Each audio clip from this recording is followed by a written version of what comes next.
Hola, buenas tardes. Bueno, mi nombre es María Agustina Capurro, soy psicóloga del equipo de la ONG Materna, Salud Mental Perinatal, y estamos hoy aquí en esta charla que forma parte de la serie de eventos que venimos realizando durante esta semana en el marco de la campaña del Día Mundial de la Salud Mental Materna.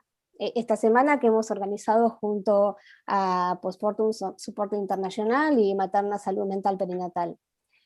Como ya han escuchado en charlas anteriores, la campaña mundial tiene 4 objetivos principales. Por un lado, concientizar y visibilizar los trastornos de ánimo perinatal, lograr un cambio de actitud en la sociedad y combatir el estigma social, influir sobre las políticas de salud y aprender unos de otros. Como con un solo día no nos alcanzaba y mañana miércoles es el Día Mundial de la Salud Materna, hemos tomado toda la semana para realizar diferentes intercambios con temáticas muy interesantes y convocando a profesionales de distintos países de habla hispana. En el día de hoy les tengo el placer y el honor de presentar en primer lugar a María Aurelia González, psicóloga con orientación perinatal, miembro del Servicio de Salud Mental del Hospital Materno Infantil Ramón Sardá, magíster en Antropología Social y especialista en Política y Gestión en Salud Mental de Buenos Aires, Argentina. A Jennifer Waldheim, especialista en Psicología Infanto-Juvenil con orientación en Salud Mental Perinatal y Reproductiva, del Hospital Dr. Humberto Notti, doctoranda en Psicología de la ciudad de Mendoza, de la República Argentina, y por último, a Patricia Trautmann Villalba, doctora en Psicología y especialista en Salud Mental Perinatal y de la Primera Infancia, expresidenta de la Sociedad Marcé para los países de habla alemana, porque ella vive en Alemania, aunque es argentina. Ellas tres estarán realizando hoy un intercambio y compartirán sus experiencias, también los desafíos y las oportunidades sobre su trabajo en el contexto actual de la pandemia. La charla durará aproximadamente 45 minutos y dejaremos los últimos 10-15 minutos para preguntas y consultas. Así que muchas gracias y las dejo con María Aurelia, con Jennifer y con Patricia. Gracias. Bueno, muchas gracias. Gracias, Agustina. Bueno, voy a compartir pantalla yo. Un segundo.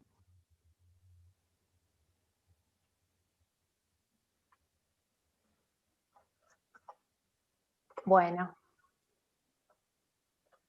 Muchísimas gracias. Tomo la palabra para hacer esta mini presentación. También sumarme al agradecimiento a Materna en primer lugar por la convocatoria y a Postpartum Support International por la coorganización de esta Semana Mundial de la Salud Mental Materna, que me llena de orgullo poder participar otra vez y cada vez encontrarme con gente que admiro profundamente. Y bueno, de las charlas que he visto hasta ahora ha circulado muchísima emoción por este encuentro a pesar de la situación del contexto por pandemia.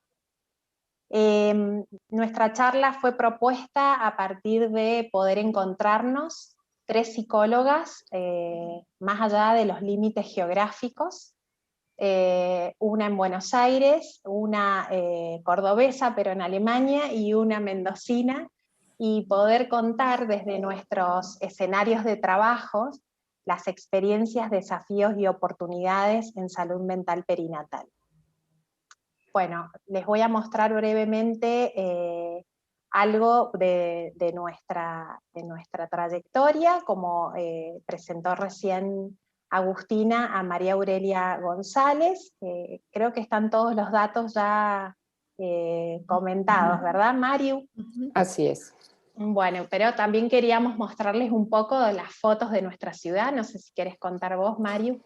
Bueno, buenas tardes a todas, a todos. Qué lindo encuentro, qué representativo de uno de los 4 ejes de la campaña de este año, que es aprender unos de otros. Y un poco la idea en la presentación es justamente comentar nuestras prácticas en contexto, porque las prácticas siempre tienen lugar en una época y en un determinado lugar geográfico y social. Aquí están viendo ustedes las fotos que les presento mi maternidad, el lugar donde trabajo, la maternidad pública más grande de la ciudad de Buenos Aires, que tiene un promedio de 6.000 nacimientos por año. Ahí está el agente que hace a las instituciones, porque ese es el corazón, la fibra de lo que cada organización lleva adelante, y nos parecía una linda imagen de la ciudad de Buenos Aires. Tal vez, no sé si alcanzan a observar el obelisco, que es, bueno, muy representativo, la avenida 9 de Julio, la más ancha del mundo, según dicen, y la maravillosa primavera con los jacarandás que florecen cada año. Es un poco una imagen que queríamos compartir. Bueno, hermoso, Mariu. Aparte así de paso hacemos como que estamos viajando. Bueno, Patricia, también están todos los datos ya comentados por Agustina, sí. Y ahí paso a tus fotos. Bueno, yo acá les muestro un poco mi ciudad. Como les decía a las chicas, yo no puedo mostrar un hospital, no puedo mostrar mi maternidad, porque en realidad trabajamos en la ciudad. Trabajamos en todos lados, estamos trabajando ya hace un par de años con una estrategia diferente, que es un poco el home treatment, o sea que vamos incluso a las casas de las familias, por eso les digo, estamos en toda la ciudad.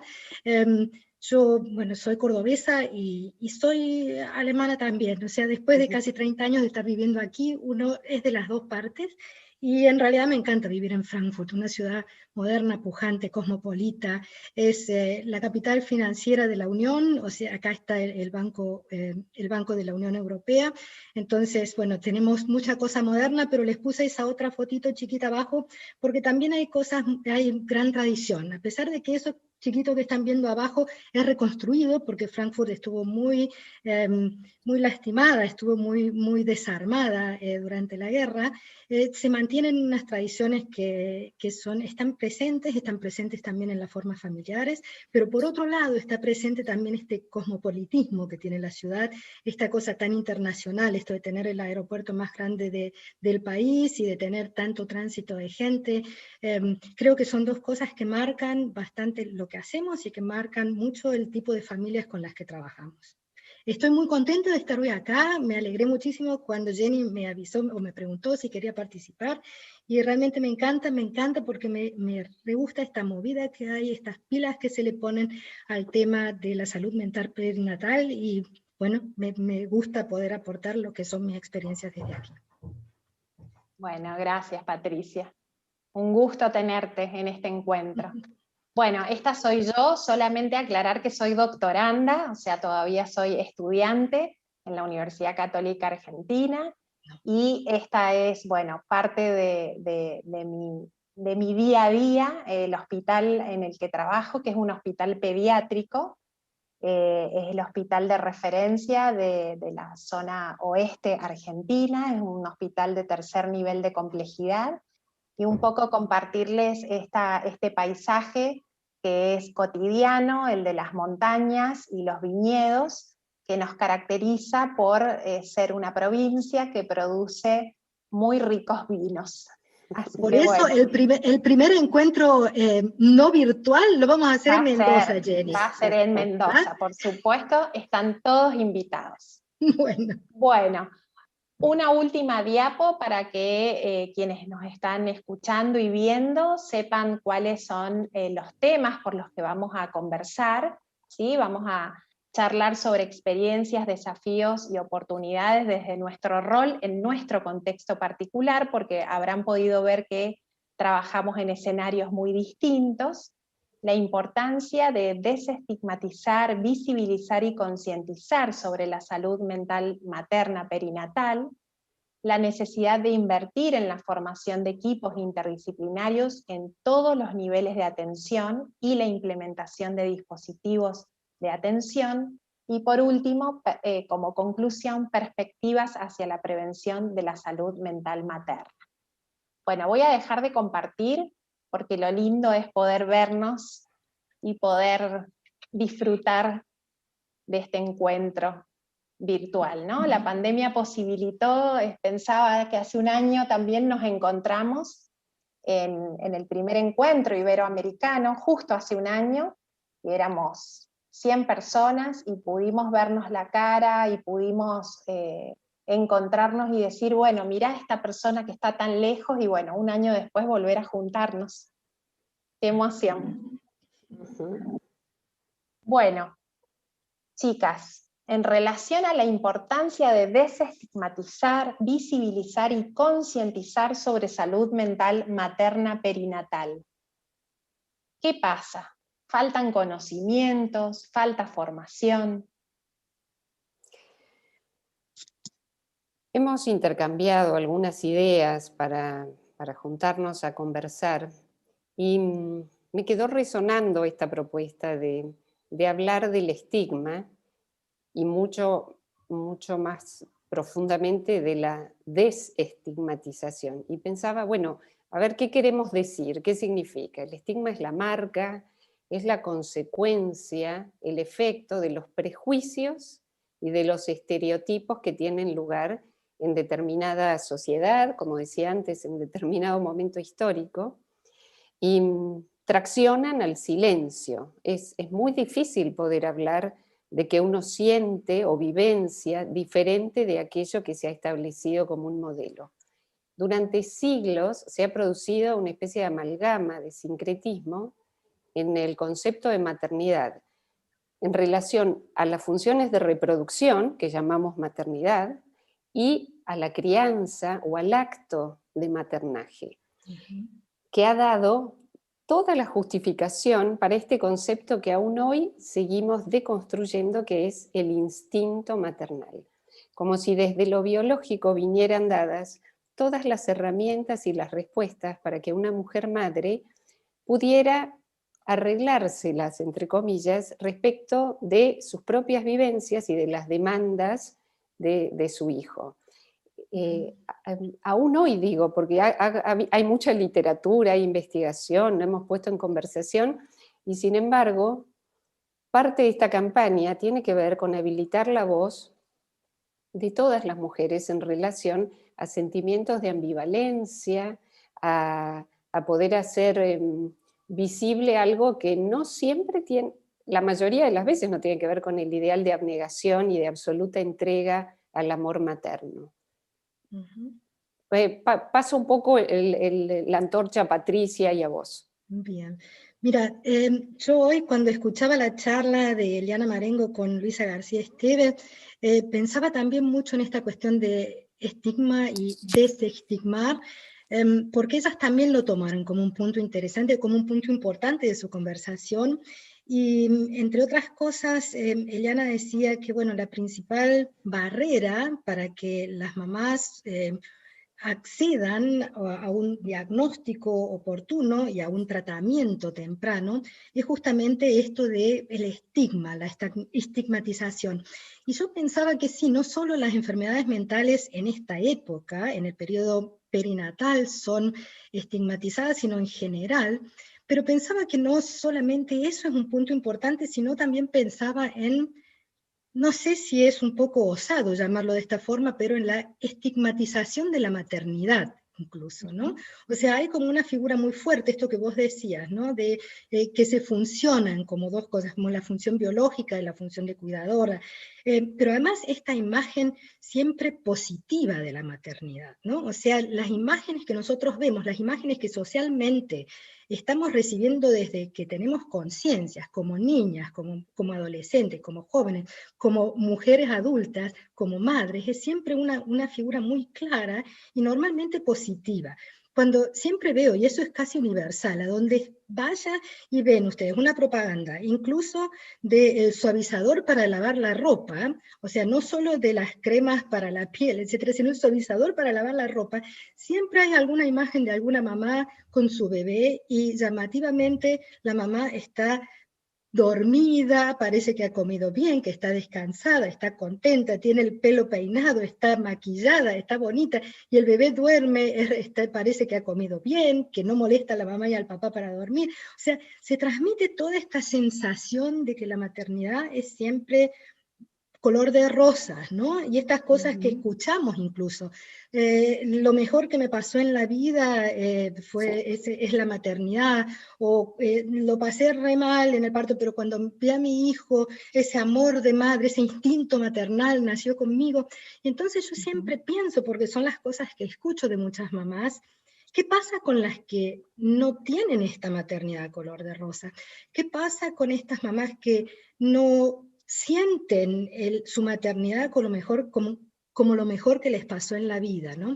Y entonces pienso que también seguimos estigmatizando no solo a la enfermedad psíquica en la etapa peripartal, sino incluso a la maternidad, que no es rosa o no es color de rosa, como la vemos en estas imágenes y en estas figuras, ¿no? Y me parece que eso es importante porque al no estar respondiendo a las expectativas, no solo para la mamá genera una situación de mucha angustia, miedo, o sea, muchas mamás cuando me cuentan esto de no haber sentido lo que esperaban, se sienten o se preguntan, qué horror, qué tipo de monstruo soy. O sea que empieza a jugar un rol importante también la autoestigmatización, ¿no?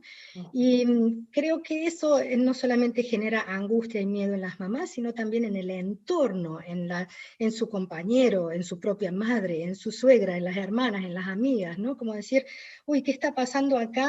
Y comienza otro tipo de estigmatización que creo que juega un rol importante y que es como muy fuerte, y es el tema esto que empiezan, o sea, el miedo y la angustia que genera empiezan a aparecer parlamentos o comentarios, decir como, tenés todo para ser feliz, ¿qué te pasa? ¿Por qué estás así? ¿No? O, tuviste un embarazo buenísimo, el parto fue especial, todo salió bien, tenés un marido que te quiere, te cuida, ¿cómo puede ser que estés así? Y entonces seguimos sumando elementos como para que la autoestigmatización y la salida de esta cuestión de estigma, no solo de la enfermedad psíquica, haga el camino muy difícil, para llegar a la ayuda, ¿no?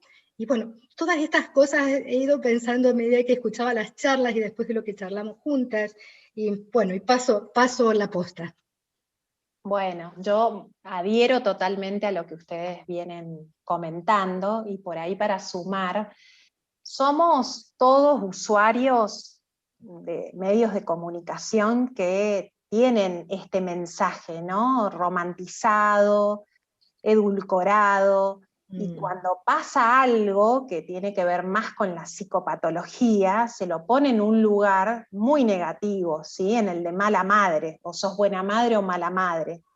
Y pensaba en la importancia de visibilizar los procesos esperables, ¿sí? De la salud de la mujer en etapa reproductiva, porque específicamente hay algunos procesos que tienen que ver con esta etapa en particular, con factores hormonales, con factores individuales, y por supuesto en el contexto en el que esto se va a dar. Entonces, los que trabajamos, en mi caso, en tercer nivel de complejidad, y estoy más atenta a esto, porque hay un factor de riesgo, de un nacimiento difícil, de un diagnóstico de una enfermedad en un hijo, ¿no? De crisis vitales superpuestas, encima en pandemia, que digo, bueno, ya hay factores de riesgo a que algo la mamá esté sufriendo. Ahora, ¿es esperable o es psicopatología, ¿no? Y ahí cuando uno empieza, ¿no?, a desmenuzar un poquito en el diálogo, se sienten como más liberadas, ¿no? Pero antes no lo podía compartir, tenía miedo de que me miraran mal. El vínculo con el hijo también se va construyendo, no es que uno se enamora inmediatamente del bebé cuando nace, ¿no? Entonces poder ir aprovechando estos espacios para poder poner en palabras lo que muchas mujeres sienten.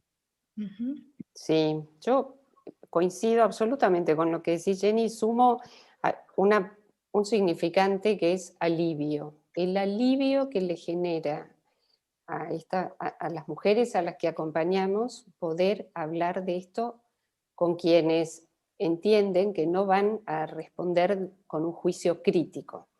porque es interesante cómo se va abriendo este abanico. Vos mencionaste cuestiones del orden de lo esperable.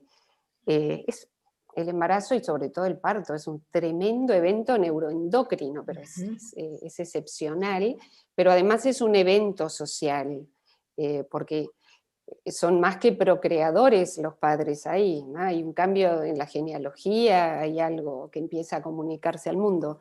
Ahora, lleva un tiempo acomodarse. Es cierto que el amor con el hijo o la hija no es a primera vista, esto lo tenemos que decir. Es probable que a muchas mujeres les suceda de un modo más espontáneo o antes que a otras.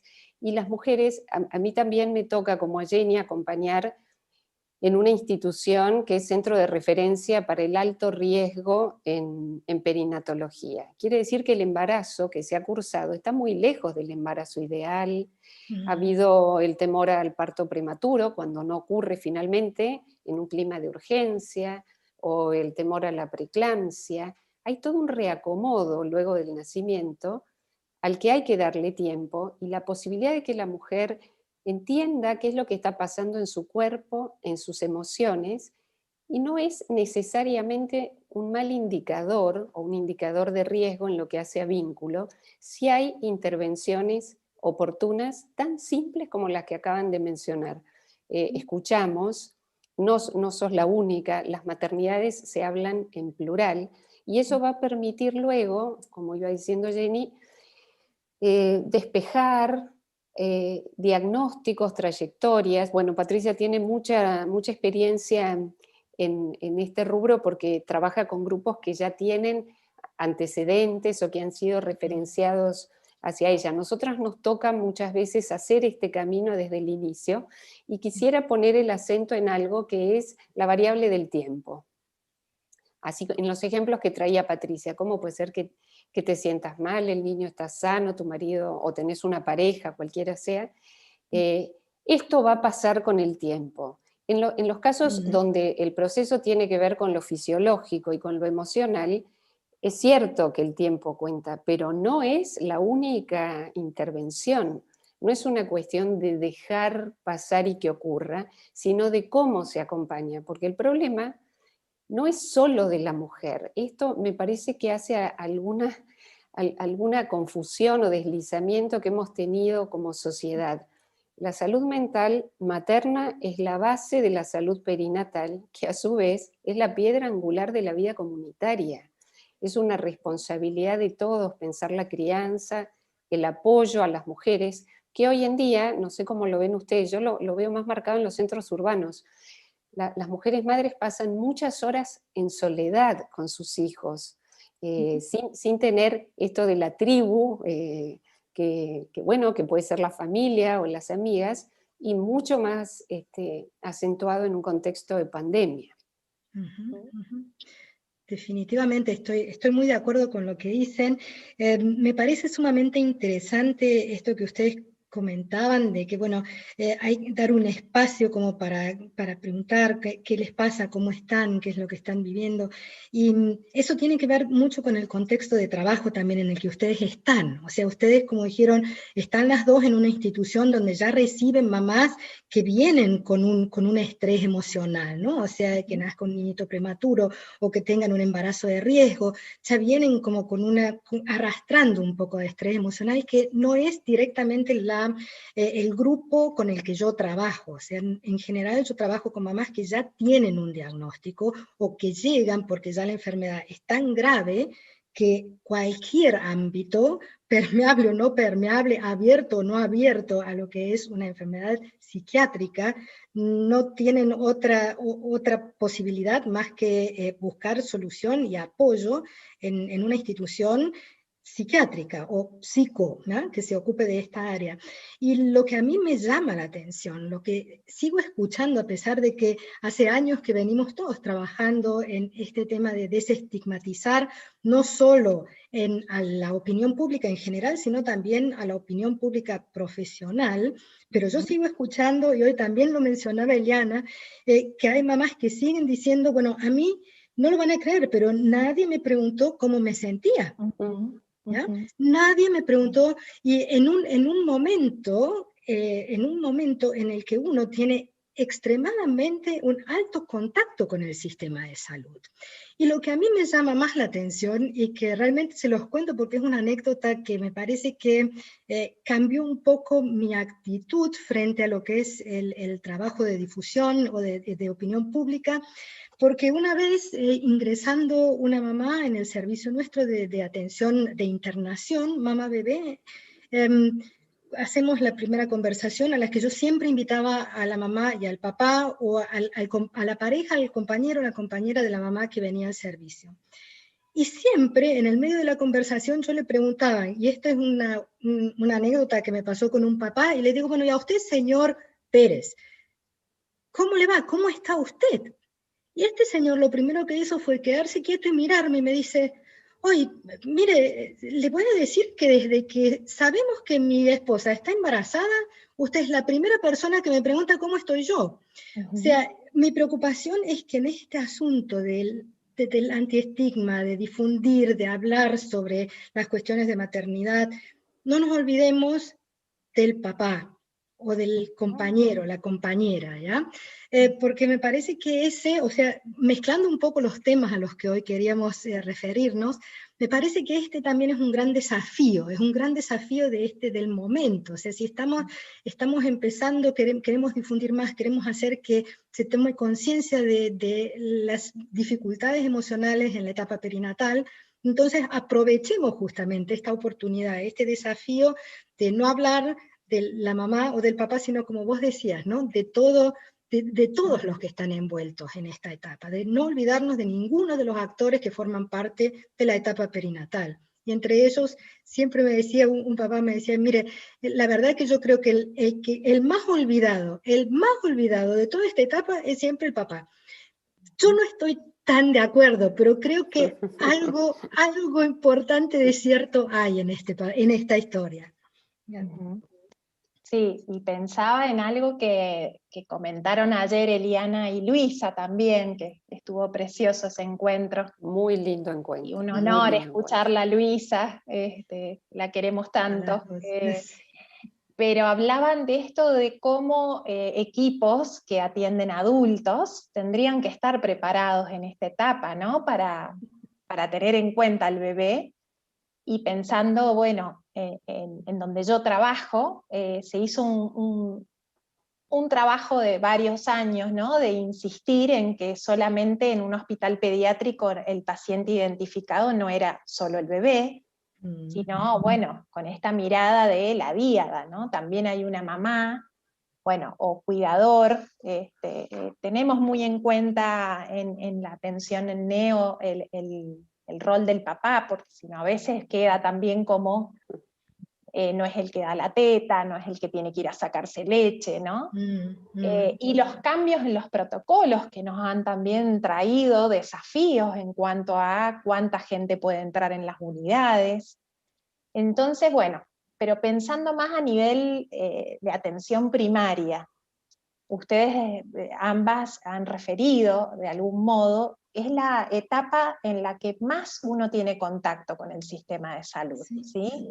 Entonces la mamá que se está sintiendo un poco rara, con temores, con preocupación, con ansiedad, y que no lo pueda referir, ¿sí? O tenga miedo de contarlo por lo que van a decir de ella, por el rótulo. Qué importante, ¿no? El profesional de la salud que tenga contacto en ese momento. Claro que sí. Porque probablemente a salud mental no lleguen, ¿no? En primera instancia.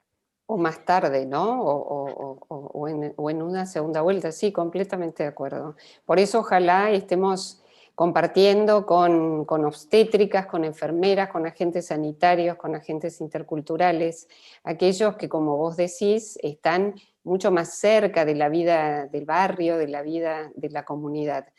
Se dice que en América Latina, sobre todo en los sectores más vulnerables, el primer contacto con el sistema de salud de las mujeres es a partir del embarazo. Y recordemos que tenemos una alta tasa de embarazos en mujeres muy jóvenes, por debajo de los 18 años.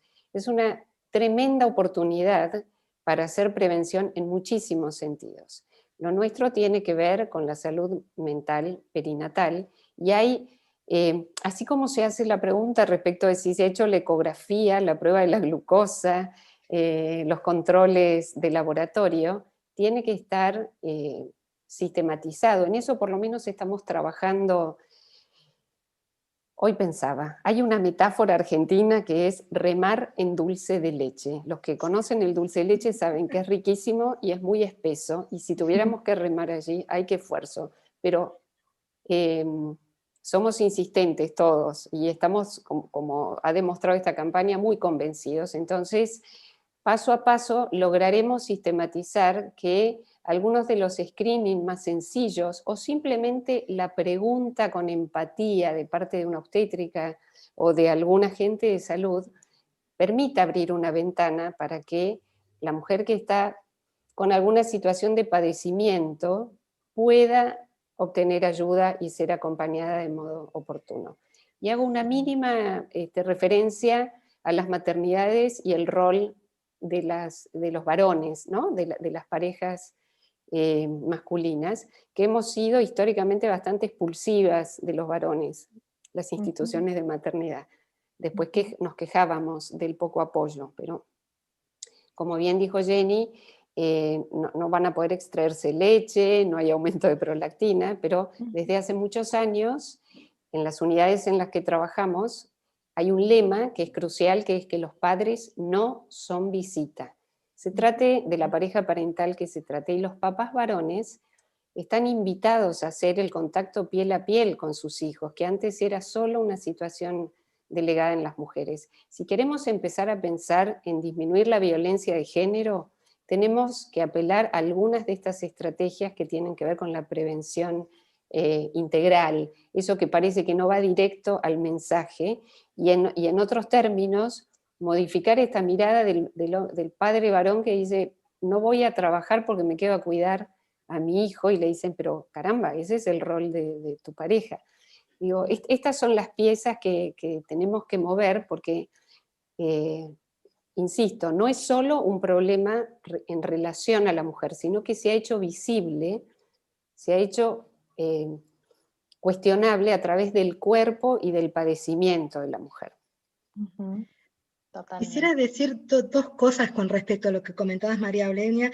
Lo primero es que quería volver un poco al rol de screening y las posibilidades que nos da hacer un screening, y hay métodos muy sencillos, o sea, como hoy decía también María Luisa, con 2 preguntas se puede saber qué es lo que está pasando. El tema no es realmente motivar a la persona que recibe a la mamá por primera vez, o a la que hace la ecografía, no sé qué, no solo preguntar, ¿hizo la ecografía?, sino hacerle una pregunta, ¿cómo está? Yo creo que eso lo conseguiríamos fácil. El problema es, vuelvo a lo primero que dije, a la angustia y al miedo que genera la respuesta que te da la mamá. Si vos no tenés un sistema que pueda recibir esa respuesta, yo lo veo como problemático, lo veo como un punto de temor que genera realmente temor de hacer la pregunta, porque si esta mamá me dice que está mal, ¿qué hago? ¿A dónde la mando? ¿Dónde toco el timbre? O, por ejemplo, acá, yo no sé cómo es en la Argentina, pero me imagino que no debe ser muy diferente, pero acá los ginecólogos te están dando turnos de 15 minutos. O sea, en 15 minutos tenés que hacer todo este trámite.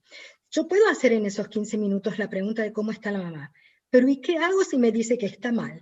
¿Qué hago si eso es el disparador para que ella realmente abra su situación y yo estoy ahí con mi consulta llena? O sea, eso genera realmente una situación de precaución, no sé, de no querer meterse en el tema por no saber muy bien qué es lo que hago entonces. Y me parece que ese también es como otro desafío del que tenemos, ¿no? O sea, generar las instancias receptoras de esas respuestas, ¿no? O sea, mientras no podamos generar eso, va a ser difícil hacer prevención primaria, porque vamos a tener esta pared, este rechazo de otra gente, de otros receptores del sistema de salud, para involucrarse, porque no tienen por ahí muchas veces claro o no saben cómo sigo, ¿no? Y preguntar puede ser fácil, pero el temor, y eso es algo que nosotros vimos cuando acá se generaron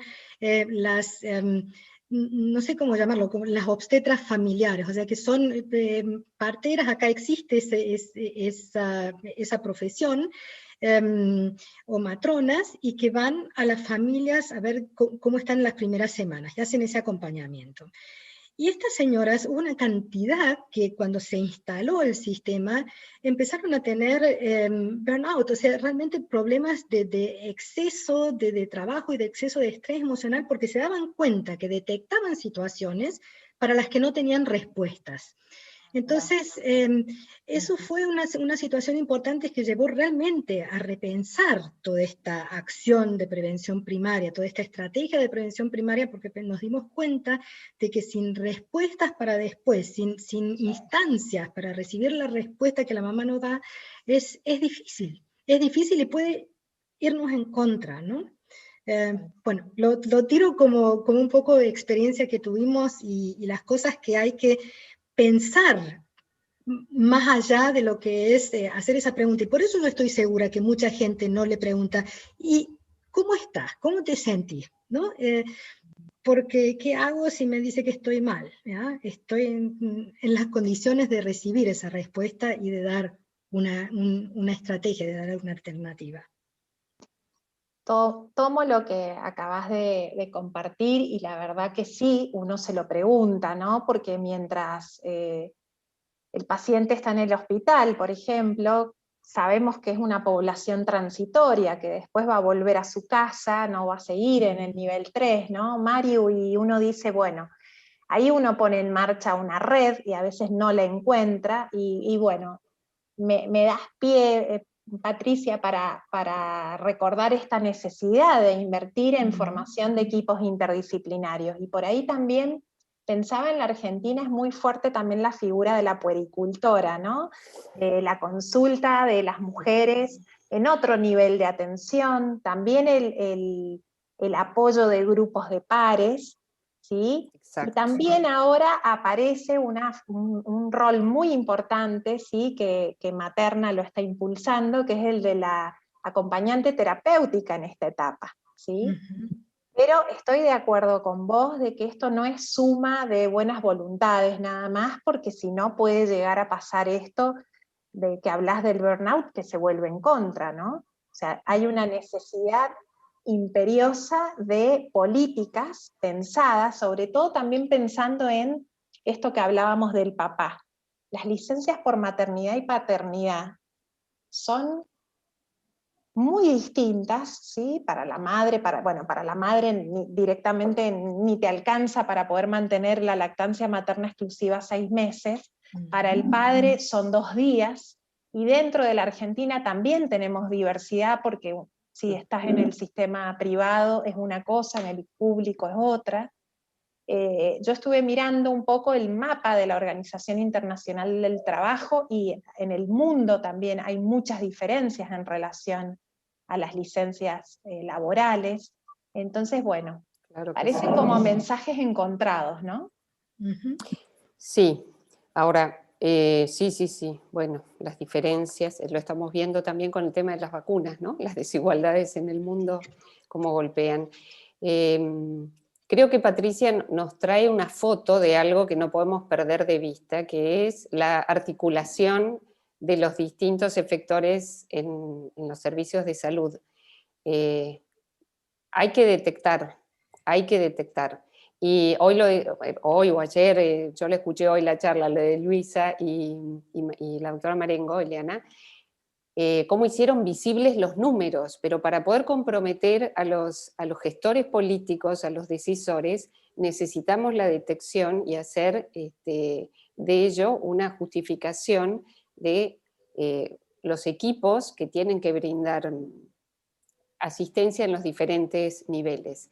Muchas veces las maternidades grandes tenemos más equipo de salud mental, y esto está un poquito más articulado. El que detecta sabe a quién o cuándo recurrir. Me preocupan mucho las localidades más alejadas, o donde esto queda muy en manos de una figura equivalente, que es la matrona que va recorriendo, o en determinadas comunidades con el agente intercultural.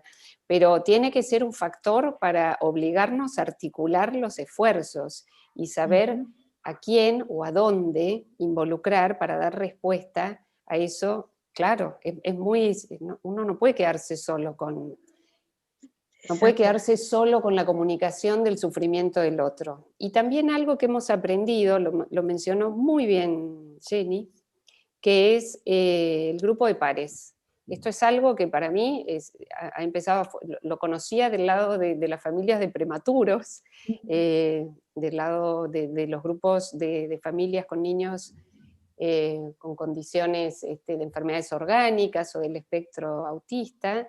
Ahora tenemos, y por eso esta tremenda agenda para este año, una ONG, por lo menos local, bueno, además de PSI, por supuesto, a nivel global, que hace la comunión de pares, no solo la intervención profesional, que es necesaria, sino también esto que a veces vemos en las series y que nos parece tan inspirador, juntarse con otras mujeres, hablar de esto, y supongo que esto pasará en el grupo que sigue Patricia, de las mujeres que toman fármacos, de las mujeres que amamantan o que están embarazadas y que confían en sus médicos, tanto en los psiquiatras como en los tocoginecólogos, que le dicen que no es necesario abandonar la medicación. Tener con quién compartir esto en condiciones de identificación es una intervención en salud mental.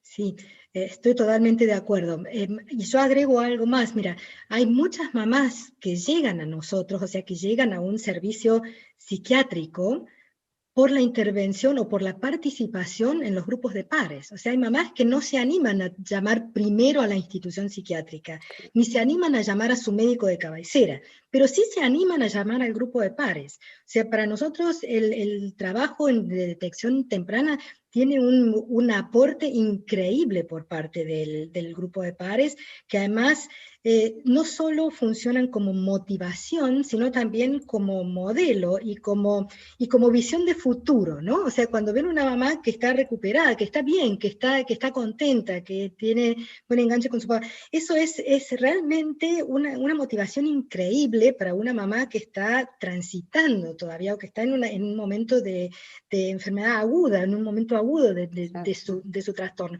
Entonces, ese aspecto también, o sea, esto de poder conversar, compartir, pero además el de estar viendo cómo sigue, o sea, y que puede seguir bien, y que puedo llegar bien, ¿ya? Y que voy a estar en un tiempo, no va a ser mañana, a lo mejor no es la semana que viene, ni el mes próximo, pero también puedo llegar ahí, a donde llegó mi compañera, esta mamá que estoy viendo acá, o este papá, ¿no? Y el grupo de pares, creo que también aquí es otra cosa que nosotros aprendimos, que es importante que también los compañeros puedan comunicarse entre ellos, porque muchas veces no saben cómo manejarse con la sintomatología que presenta la mamá, o qué pasa qué tiene que ver esto, qué influencia va a tener con el desarrollo del bebé. Entonces, la cuestión de los pares es incluso para los compañeros y las compañeras de los que presentan la dificultad, es también enormemente enriquecedora, y sobre todo es como otro tipo, tiene otro nivel de comunicación y de llegue, creo.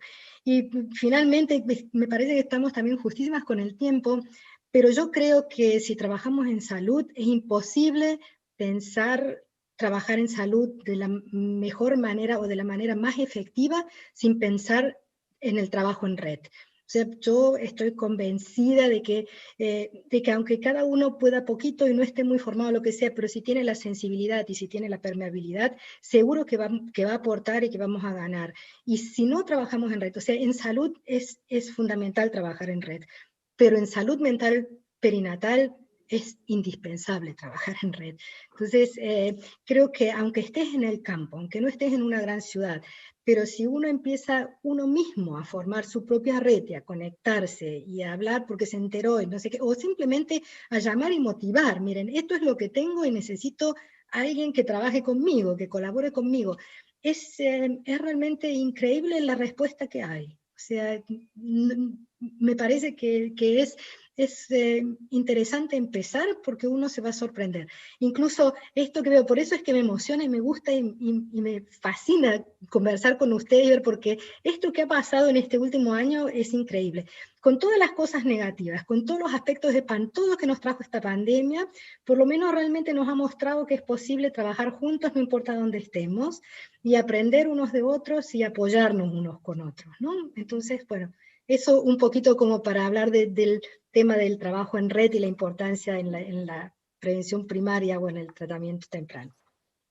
Qué lindo, Patricia, porque me das también otra vez la posta, porque nosotras tuvimos un encuentro antes, hemos charlado un montón, la pasamos re bien, el vino, por supuesto que va a estar en la próxima, pero bueno, a lo mejor también tomar esto último que decís como para ir cerrando, porque estamos en el tiempo, ¿no? Bueno, el 2020, ¿qué nos dejó? ¿Oportunidad para qué? Además de habernos vuelto a encontrar.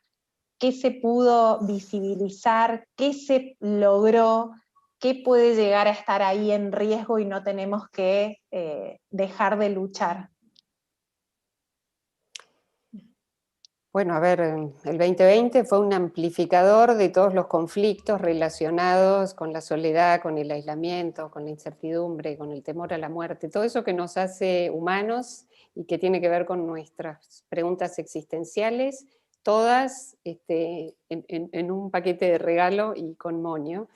Y cuando pensábamos que era todo oscuro, la tristeza de ver los familiares esperando afuera, las mujeres entrando solas a hacerse su ecografía o a veces a internarse, rescato la decisión y la convicción de la gente que trabaja en salud, y digo toda la gente que trabaja en salud, los camilleros, la gente que está en alimentación, en el banco de leche, y que dijo, bueno, a ver, pongámonos creativos, ¿qué podemos hacer? Y se revisaron protocolos y volvimos a reinventar reglamentos. Entonces, en vez de ser 20, aprendimos a funcionar de a 10, a sostener la apertura de residencias hospitalarias para madres, que es un dispositivo fantástico y muy importante, y que hay 33 en el país para que las madres de niños internados desde el comienzo de la vida puedan estar acompañando en su recuperación, y solo quedaron abiertos 5 residencias sobre 33, a pura decisión, a pura garra de la gente que trabaja allí, demostrando que es posible. Otras mujeres nos han contado que fue un puerperio tranquilo porque tuvieron la compañía de su pareja haciendo home office en su casa. Hay quienes estuvieron más en soledad, pero supieron alternar con la ayuda de las redes más cercanas, y yo creo que es la respuesta que tenemos que articular como humanos frente a este enorme desafío de la pandemia. El medio vaso lleno. Totalmente. Bueno, yo voy a traer unas palabras que vos siempre decís que siempre, mirá, las tengo grabadas, Mario, que vos resaltás de recuperar los derechos conquistados, ¿no? Se vieron amenazados durante la pandemia, pero esto a nivel mundial, porque uno leía los medios o en las conferencias, los webinars, que tuvimos 1000 el año pasado, esto se repetía, y creo que sumo esto, ¿no? El poder transformador en una situación de crisis del equipo de salud y también de las madres y los padres que confiaron en estos equipos de salud, ¿no? Que también hemos estado en un lugar de mucha duda, ¿no? En esto de no saber qué respuesta dar frente a los cambios diarios, ¿no? de los protocolos. Así que bueno, tomar estas palabras tuyas y citarlas. Estamos todos en este bote, Jenny. No retroceder en los derechos conquistados. Seguro, seguro. Totalmente Gracias. de acuerdo, sí. Bueno, chicas, para mí ha sido un enorme honor haber participado. Para mí son 2 referentes magníficas y de verdad he estado temblando toda la conversación. pero me parece que, bueno, un poco para quienes han estado viendo y oyendo, tener un recorte chiquito de nuestra experiencia, y a quienes se quieran acercar a la temática, que puedan ver que es enorme la posibilidad de trabajo y muy gratificante. Creo que también hay que resaltar que quienes nos dedicamos a esta etapa requiere una formación específica, un entrenamiento en una sensibilidad también, ¿no? Y bueno, que acá estamos a disposición para cualquier pregunta. Jenny, quiero decir muy cortito que en realidad vos siempre decís que estás tan orgullosa y no sé qué de compartir con nosotras. O sea, para mí es un gustazo, y además la pila, la motivación que pusiste, todo el esfuerzo, el tiempo. Bueno, muchísimas gracias, y muchísimas gracias por la invitación. Sí, yo no puedo dejar de decir muy parecido a Patricia. Jenny es una colega hermosa, que es súper comprometida y que está siempre dispuesta a la mejor sinergia. Así que muchas gracias por todo tu trabajo. Gracias a Patricia, obviamente. Bueno, y aquí me sumo yo para agradecerle a las tres. Ha sido un enorme placer escucharlas, y creo que han hecho un recorrido muy interesante. Me quedo con algunas palabras para rescatar, sobre todo porque en el contexto de pandemia y en lo que ustedes se dedican, cada una a sus particularidades, y Patricia además en otro país. Pero bueno, hablar esto de las crisis vitales superpuestas, ¿no? Y del desafío de la amplificación que ha traído la pandemia, ¿no? Esto que nos hace repensar en protocolos, repensar en políticas de apoyo, repensar en intervenciones, ¿no? Y cómo los grupos de pares aparecen aquí una vez más como posibilitadores de no solo de acompañamiento, sino también, como decía Patricia, a veces de detección y de traspasar la barrera, ¿no? Hacia la atención profesional. Y me quedo también con bueno, lo del estigma, ¿no? Y el silencio, los estereotipos que no solamente se dan en las representaciones sociales y en lo comunitario, sino también a veces dentro de los marcos de la atención médica y de la atención profesional. Así que creo que han hecho un recorrido súper interesante, también con esto que trajo Patricia de, bueno, ¿qué hacer? ¿No? ¿Qué hacer con esto? ¿Qué hacer cuando aparece la respuesta?